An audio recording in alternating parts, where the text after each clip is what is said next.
In today's video, I'm going to teach you how to create specific date or contact date property workflows in HubSpot. First, open your HubSpot account and go to Automation, then Workflows. In the upper right corner, click Create Workflow and pick from scratch. This gives you a clean canvas to build a date-driven automation tailored to a single property, like a renewal or birthday reminder. Next, choose the object type from the left panel. For most personal outreach, you'll pick contact-based, but HubSpot supports other objects too. After selecting the object, set the start trigger by choosing on a schedule. This tells HubSpot you want the workflow to run based on a date field, rather than immediate events or list membership. Now you'll set up the date-based schedule in the right panel. Start with frequency. Decide how often the workflow should run.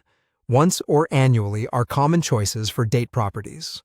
Once is useful for one-time events, and annually is perfect for recurring dates like birthdays or renewals. If you need more advanced frequency options, note that some choices require Operations Hub Pro or Enterprise. For the date option, open the Date Property dropdown and pick the specific custom date property you want the workflow to reference. Common examples include renewal date or birthday. Use whatever custom property your team created. Timing is next. Specify whether actions should occur on date, before date, or after date. If you choose before or after, enter the number of days, hours, or minutes.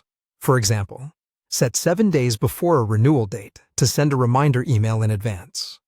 Be sure to pick a time of day for the workflow to execute. Scheduling at a specific hour helps ensure messages arrive at appropriate times in recipients' inboxes. Consider your audience's time zone and the best engagement window when choosing this.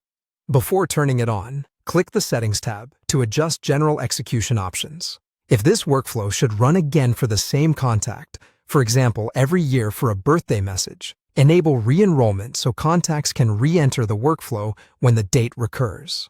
When you're satisfied, click Review and Publish in the top right.